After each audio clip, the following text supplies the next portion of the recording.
Bueno, voy a hablar de prevención de diabetes en prediabetes. Bueno, y sabemos que la prevención es una estrategia clave y sumamente necesaria para reducir la incidencia futura de la diabetes, que es una epidemia que se nos viene como una ola, como un tsunami. ¿Sí? Sabemos que aumentó las últimas 2 décadas la obesidad en un 70% y la diabetes en un 50%. Y se espera 1,3 billones de personas en el 2050 con diabetes, y sobre todo diabetes tipo 2, el 85% diabetes 2. Sabemos que la diabetes se asocia con enfermedades crónicas, macrovasculares, con fragilidad, con demencia y con cáncer. Y esto es una enorme carga para las personas y la sociedad. Y también sabemos que la diabetes es cada vez más una enfermedad de la inequidad, que el 80% de las personas van a vivir en países de bajos y medianos ingresos. ¿Cuáles son los criterios? Bueno, esos son los criterios de prediabetes, ¿sí? Que el riesgo de todas maneras empieza un poquito por debajo de estos valores y se multiplica a medida que llegamos a los valores más altos. ¿Sí? Una glucemia de ayunas entre 100 y 125 habla de prediabetes, es una zona gris, no es más de 126, ¿sí? Ni es menos de 100. Es una zona gris de riesgo aumentado de desarrollar diabetes y también un riesgo aumentado de mortalidad cardiovascular y otras enfermedades. Después, una tolerancia alterada a la glucosa se define como una glucemia a las 2 horas de una carga con 75 gramos de glucosa entre 140 y 199 miligramos por decilitro, mayor o igual a 200 ya es diabetes. Y una hemoglobina glicosilada entre 5.7 a 6.4%, más de 6.5, mayor o igual a 6.5, ya es diabetes. Una persona habitualmente tiene un riesgo de desarrollar diabetes de 0.7 por año. Si tiene glucemia alterada en ayunas o tolerancia alterada en ayunas, 1 de cada 4 van a desarrollar diabetes en los próximos 5 años. Y si están estas dos condiciones clínicas, tanto la glucemia alterada en ayunas como la tolerancia alterada a la glucosa, 1 de cada 2 van a desarrollar diabetes en los próximos 5 años. Por lo tanto, tenemos que actuar. Y bueno, acá vemos un poquito lo que estábamos hablando recién, la obesidad. La obesidad se llama adiposopatía, porque no solo es el exceso de grasa corporal, sino que es perjudicial para la salud. Y cuando ya hay tolerancia alterada en ayunas, glucemia alterada en ayunas, ya hay deposición de grasa ectópica, ya hay inflamación crónica y riesgo metabólico, que es el que enciende y mantiene como una caldera todo este círculo de daño cardiovascular, renal y orgánico. Entonces, bueno, el tema, vemos que lo primero es la adiposopatía y ahí es donde tenemos que actuar, ¿sí? Inclusive antes de la prediabetes, y que la eficacia del cambio de estilo de vida, del cambio de comportamiento, se da antes de la diabetes. Cuando aparece la diabetes, es decir, no todas las personas con obesidad desarrollan diabetes, el 30%, porque también hay que tener un déficit genético en la función de la célula beta, la que produce insulina en el páncreas. Vemos que la enfermedad macrovascular, el puntero creo que es este, el de adelante, el del medio, empieza ya antes de la diabetes, ¿sí? Lo que pone el sello del daño que produce la diabetes es la microangiopatía, aunque también estamos viendo cada vez más microangiopatía en prediabetes. Por otro lado, tenemos el famoso síndrome cardiorrenovascular, como dicen los cardiólogos, pero para nosotros es metabólico renocardiovascular. Y les digo por qué, porque lo primero que aparece es la adiposopatía, ¿sí? La obesidad, la inflamación, los síndromes intermedios, tolerancia alterada a la glucosa. Después ya vienen los factores de riesgo cardiovascular, el daño renal que se expresa como microalbuminuria.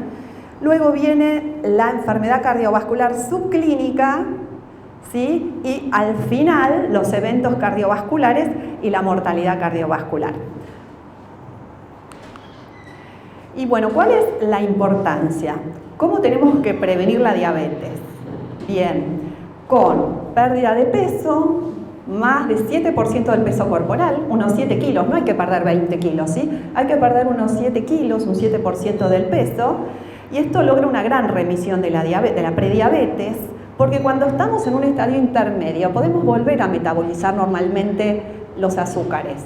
Cuando ya estamos en diabetes, abrimos la puerta y ya estamos expuestos a las complicaciones y hay que hacer los controles y el tratamiento.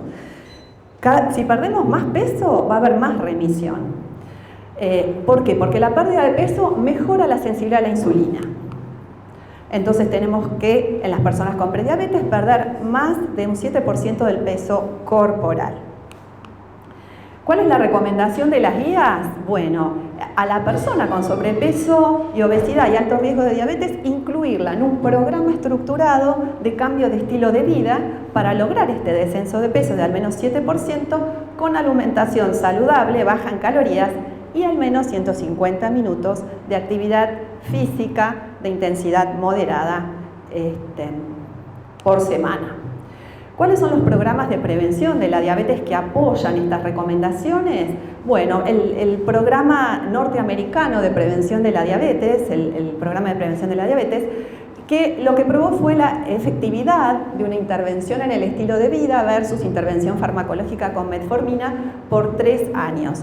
Vemos que la reducción fue del 58% del riesgo de diabetes incidente. Uy, y se lió. Bien.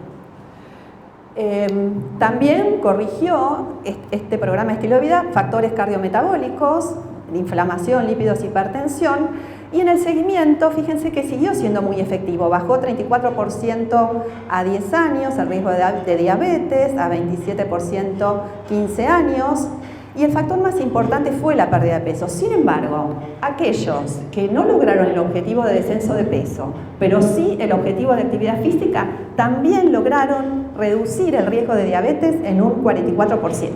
Entonces, el ejercicio no tiene que fallar, ¿sí? Eso sí que no tiene que fallar. En el estudio finlandés también hubo una reducción muy importante, de 43% a 7 años, y en el DAKIN, en población oriental, en China, también bajó mucho el riesgo en 39% a 30 años. O sea que esto es sostenido y la indicación está en estos programas de cómo debe realizarse. Cuidar el músculo, el ritmo de descenso de peso es importante, no muy rápido, ¿sí? Para no bajar tanto músculo. Bueno, en relación a la nutrición, ya habló Lucía, pero bueno, no hay para prevenir diabetes un porcentaje ideal de calorías de carbohidratos, proteínas o grasas. Esto debe ser individualizado según las preferencias, los objetivos, los patrones metabólicos. Sabemos que hay patrones favorables como la dieta mediterránea, la dieta baja en hidratos, también muy baja en calorías, se está usando en Inglaterra para bajar el riesgo de diabetes en prediabetes, y la dieta DASH.